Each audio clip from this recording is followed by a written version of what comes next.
The well had been dry for 10,000 years when I first touched its rim. That is not entirely accurate. It had not been dry, it had been withheld. And the well itself taught me that distinction, though it took 11 years of sweeping before I was ready to understand the. My name is David Orrell.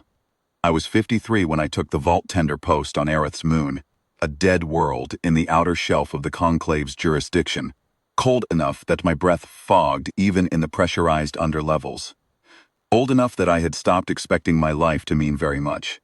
The posting was a step down from everything I had held before. Contract, administrator, then survey liaison, then after the galleon collapse, whatever work was available. Vault tender meant sweeping. It meant keeping the SMS real seals calibrated, logging the access roster, making sure the scholars and the delegations and the conclave's appointed archaeomancers signed in and signed out in the correct order.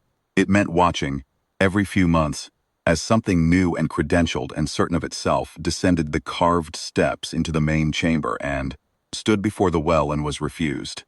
The vault was old before humanity knew what a star was. The Vithani had built it, or so the current theory held, a civilization so far back in galactic memory that even their name was a reconstruction, syllables guessed at from the phoneme patterns in their script. They had sealed something in the well, and sealed the well with something that was not quite a lock and not quite a living thing, and they had left. What remained was a circular shaft of dark stone, 12 meters across, its rim carved with interlocking glyphs that had not lit in recorded history. The chamber around it was vast and vaulted and cold, the ceiling lost in darkness above the reach of the work lights, the floor smooth and pale as bone. I swept that floor every morning. I swept the base of the well. I climbed the narrow maintenance ledge around the rim with my long-handled brush, and I swept the flat stone lip, working the ancient dust into the collection bag at my belt. The glyphs never responded. The stone was cold. The scholars had theories about resonance frequencies and bloodline markers and Vithani activation protocols. Every few months, one of them arrived with equipment and certainty and left with neither. The Conclave sent a full diplomatic mission in my 4th year. 11 vessels. A ranking arbiter and 2 accord keepers, their robes so stiff, with formal threading they could barely descend the stairs. They had brought a decryption engine the size of a cargo sled. They set it against the well's rim for 6 hours, running every known activation sequence in the Conclave's archive. The glyphs were dark when they arrived. The glyphs were dark when they left. I signed their exit forms and went back to sweeping. In my 7th year, a human team came. Linguists from the University of Accord Station. A man and 2 women, sharp and young and enthusiastic. They had a new theory about the glyphs being a form of emotional state encoding rather than linguistic script. They believed the well responded to a specific interior condition in the approacher, not a spoken phrase or a frequency. They meditated before it for 3 days. They tried grief, then joy, then a focused state of reverence they had practiced for months. The stone was cold. I made them tea on the 4th morning and signed their exit forms on the 5th. I did not have a theory. That was perhaps the relevant fact, though I did not know it yet. I touched the well's rim on a Tuesday, which is a meaningless detail except that it was the one morning I remember, being neither tired nor alert, neither content nor dissatisfied. Simply present, moving through the routine as I had moved through 10,000 mornings before it. I had climbed the maintenance ledge on the east arc of the well. I had my brush in my right hand. There was a concentration of fine gray dust in the joint, where 2 glyph panels met at the rim, and I leaned forward to reach it, my left hand flat on the stone to steady myself. The stone was warm. I did not move. I was not trying to activate anything. I was not thinking about the well at all. I was thinking about whether the Eastern Atmospheric Seal needed its quarterly recalibration a week early because I had noticed a slight pressure differential in the lower corridor the day before. My hand was on the stone because I needed the support. That was all. The first glyph lit from directly beneath my palm. A color I do not have a clean word for. Not gold, not white, somewhere between them, with a quality of depth that made it look less like light and more like the memory of light. It spread outward from the contact point, glyph by glyph, in a slow and deliberate sequence. as though each panel had to consider the next before passing the signal along. I heard movement at the far end of the chamber. Two conclave observers, junior scholars, always present during vault hours, had risen from their monitoring station. I heard one of them say something in a low voice.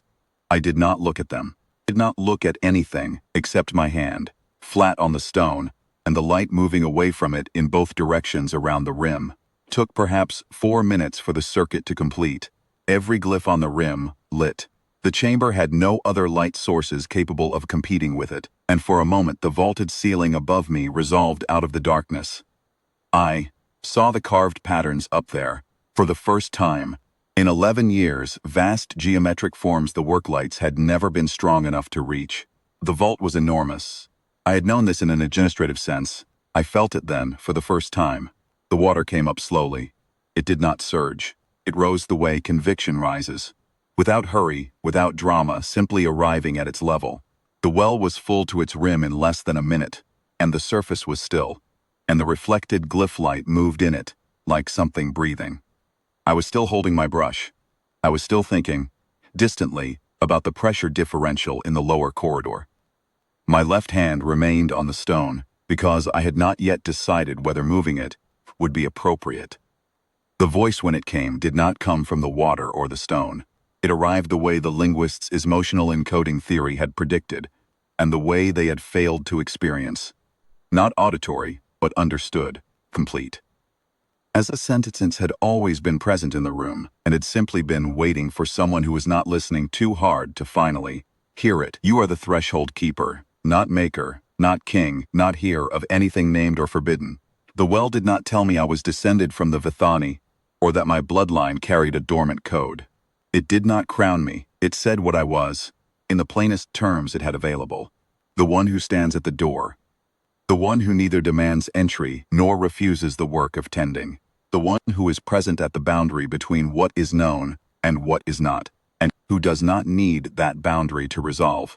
I stepped down from the maintenance ledge. My legs were steady. I picked up the collection bag from the floor, where I had set it, and I looked at 2 observers, who were standing very still at the far platform, with their hands at their sides and their faces carrying an expression I recognized. Every delegation that had ever signed in and out, except in reverse. They had all arrived with that expression and left without it. These 2 had arrived without it. I did not know what to say to them, so I said nothing. I walked to the monitoring station and pulled up the atmospheric logs for the lower corridor. Because the seal still needed checking, the well remained full, the glyphs remained lit.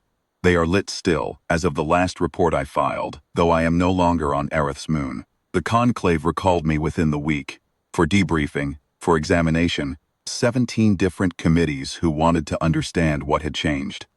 I answered their questions honestly. Nothing had changed. I had been cold. I had needed something to lean on. I had put my hand on the stone. They did not find that satisfying, I understand. They were looking for the variable that cracked the seal, the bloodline marker, the resonance key, the hidden grammar of a 10,000-year lock. They wanted to know what I had done. I had done 11 years of sweeping.